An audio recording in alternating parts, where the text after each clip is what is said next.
You're under arrest. Don't run. Don't. Nope. Nope. Do not run. Drop the needle. Get off me!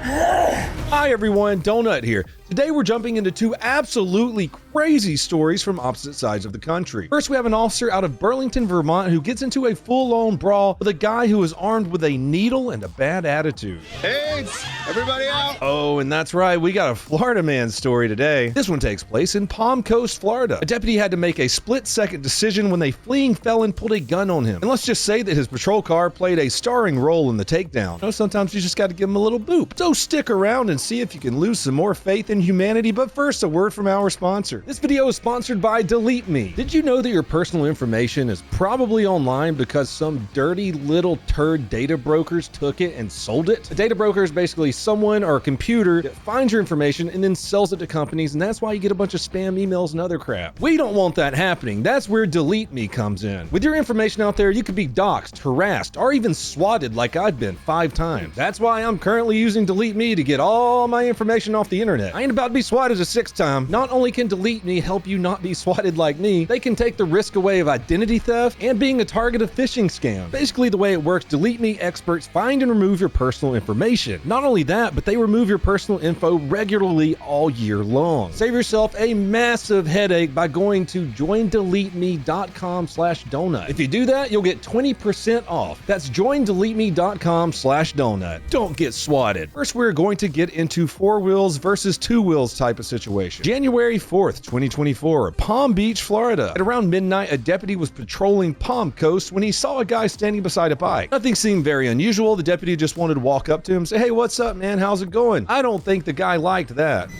What's up, man? Stop. The man, however, had other plans. Stop right there.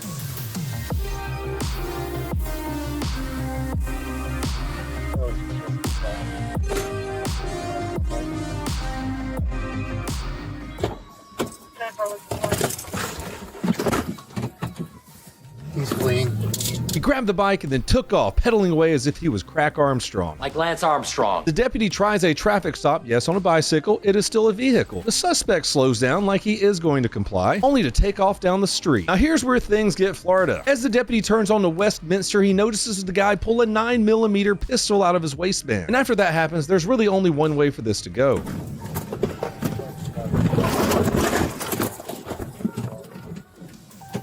Fearing for his life, the deputy does what he has to do in this situation. He uses his patrol vehicle to stop the threat. Don't do mean stuff on a bike. And that deputy really stops the threat to himself and the general public. Problem solved, problem stays solved. This move likely prevented the suspect from firing that weapon at the deputy. Let's be real right here. The alternative was the deputy getting into a firefight with a guy. There's bullets flying all over the neighborhood. Nobody wants that. But a dent on the bumper of a patrol vehicle, I think we can handle that. Backup arrives within seconds and the deputies secured the scene and put the suspect into custody without further incident. The firearm was recovered along with the holster that the suspect was wearing. Keep in mind, this guy is a convicted felon. He's not supposed to have a gun, let alone pull it out on a cop. He had to be treated at the hospital for an injury to his ankle and was quickly taken to jail. Oh, he's alive. Yeah, too bad. While we're on the subject of bikes and police pursuits, let's talk about this video out of New York City where an officer's vehicle lends a suspect the gift of flight. This one took place on University Heights Bridge in New York City. Police spot someone riding a dirt bike illegally. Now that might sound harmless at first, but it's far from it. The NYPD has been cracking down on these riders for good reason. They're not just joyriding. These bikes weave through traffic, blow through red lights, and travel in groups threatening people and destroying property. You guys know exactly what I'm talking about when there's dozens, sometimes hundreds of these assholes on ATVs and dirt bikes blocking roads and just being assholes. And every time one of them gets hit by a car, people are like, "Oh, well, why'd the car hit him?" I think a semi-truck should plow through him, to be honest. If you do this stupid shutdown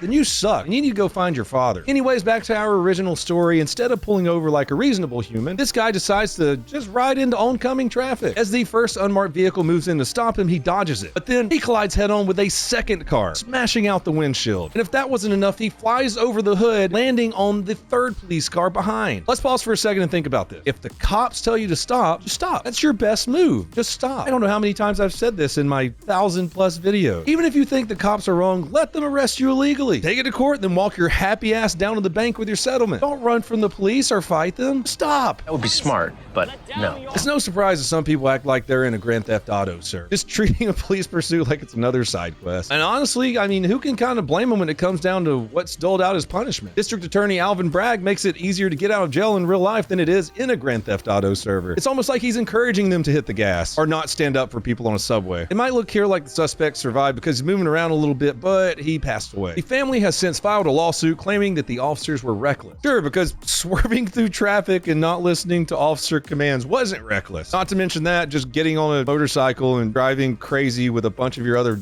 hard friends through traffic isn't reckless. But, you know, in clown world and whatnot, whatever. Bad guy's bad. Now let's head to America's Canada for another incident that's been on my mind recently. Burlington, Vermont, July 26, 2024, 1:30 a.m. Here we have our officer on foot patrol during the prime time for late night drunks. Bars are closing, people are heading home, and the atmosphere can get unpredictable. The officer spots a man pacing, shouting at the officer and pounding his chest as he approaches. Now this kind of fatherless behavior should be a wake-up call for anyone watching. The officer really should have created a little distance a little sooner. And to be real, maybe should have been a little bit more reactive to how this guy was acting. Screaming and pounding your chest means I'm gonna f you up. Oh, defend yourself, sir.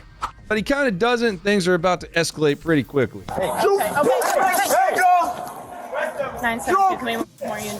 Right after the officer calmly asks, "Are you okay?" And instead of responding, the guy charges the officer and lands a full force punch right in the face. Stop doing full force! Clearly stunning the officer from this unexpected attack. It was kind of expected. It's a self-defense situation. Unfortunately, that was a clean hit on that officer. Now, the officer needs to regain control of the situation while at the same time making sure he doesn't lose his head. More units at Church of Maine. Back up! We need more units at Church Back of Maine. up!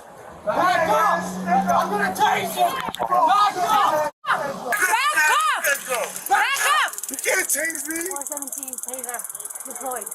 Back up! Come here! The officer immediately creates some distance and pulls his taser. All right, we're getting somewhere. The officer gives clear verbal commands for the man to get on the ground. The suspect ignores it, so the officer fires his taser. While both probes go somewhere, the suspect does not go down. Probes probably got called on something, because when the taser doesn't work, the taser doesn't work. Additional officers show up and jump into action right away. They work like a well-oiled machine. Officers grab arms, officers grab legs, and they take them down. Now, the rest of the video is just officers getting them cuffed, doing their jobs, getting this dangerous dude off the streets, while the crowd surrounding them harasses them. They're gonna claim you're a racist. Turns out the suspect had quite the criminal record. A review of Michael Gimenozosola's his criminal history revealed he has 3 failures to appear for court proceedings, 6 violations of court orders or conditions with 1 conviction, 6 felony charges with 1 conviction, 9 misdemeanor charges with 5 convictions, and 2 charges for assaultive crimes charges with 1 conviction. Mr. Gimenozosola has an extensive history of violence in Vermont and a criminal history out of New York. Mr. Gimenozosola was lodged at Northwood Correctional Facility and held without bail. Incidents like this really highlight what's going on with repeat offenders and the criminal justice system being a revolving door of ass.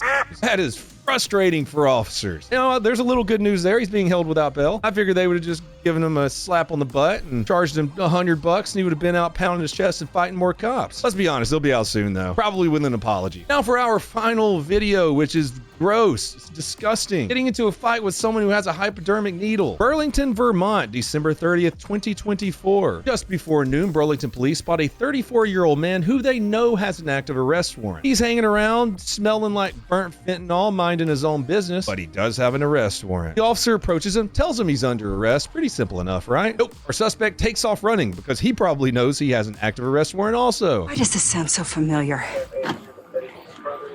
Aaron, you're under arrest. Don't run. Don't. Nope.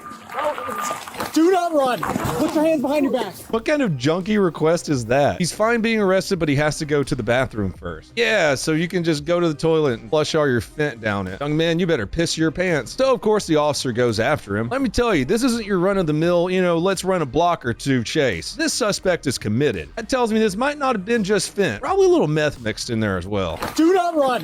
Put your hands behind your back. Put your hands behind your back. On the ground.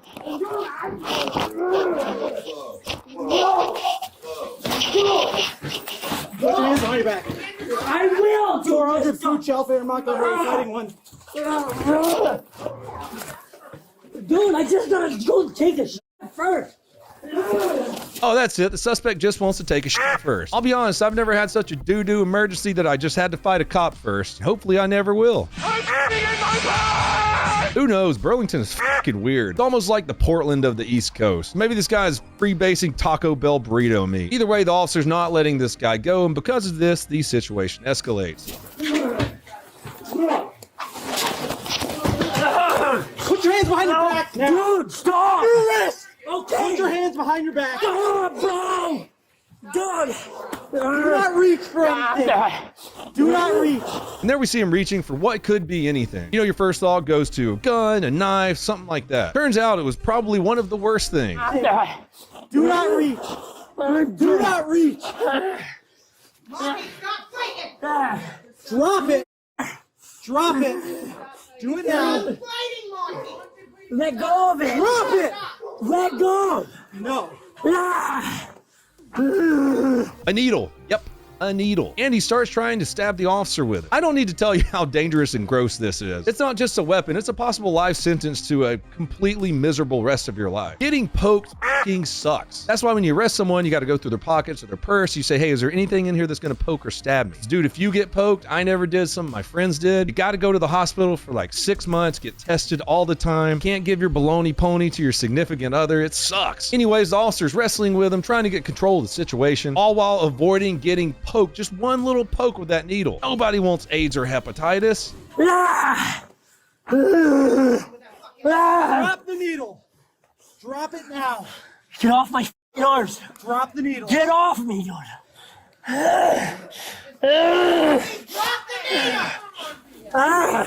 My God, I can almost smell the suspect's breath through the screen on that one. Smells like Bigfoot's dick. The officer didn't let that distract him and he stays calm. He manages to wrestle the needle away, thank God, and he gets the suspect on the ground. Backup arrives and together they secure him, but not before the man starts kicking, spitting, and of course, trying to bite them, which can also give you fucking hepatitis. Do it now. Look at this. Bro, you don't have to be like that. Just pick me up and I'll go quietly. Just pick me the up, dude. You fucking idiot, dude. Eventually, they're able to get him into the car and on the way to jail, but not without a lot of effort from a guy who has to take a shit. So what's our little needle ninja facing now? A whole long list of charges. Aggravated assault, resisting arrest, assaulting a law enforcement officer, disorderly conduct. Oh, that wasn't that bad. He's still gonna go to jail for a while. Maybe. We'll see. Honestly, it feels like he's getting off pretty easy, considering he put an officer in a position to catch a lifelong disease. And on the way to jail, the guy probably did eventually shit his pants. Officer now has to deal with that smell in his car for the next week. That's chemical biological warfare. Attempted murder. I would rather die. Let me know what you think in the comments below. Was I too offensive today? Maybe not offensive enough. Are British police going to come arrest me for my memes on Twitter? How would you have handled the situations today? Should people who try to stab you with a dirty needle be given higher sentences? You stay safe out there, folks. Try not to get stabbed with a dirty needle or ride your dirt bike with your other asshole friends into a fucking moving car. If you want to help support the channel, go over to pepperbox.tv where you can watch this video uncensored. Go over to donutoperator.com where you can get some super sweet merch. See all my links. Follow me on every other social media platform. And until next time, everyone, please have a fantastic day. Whacker.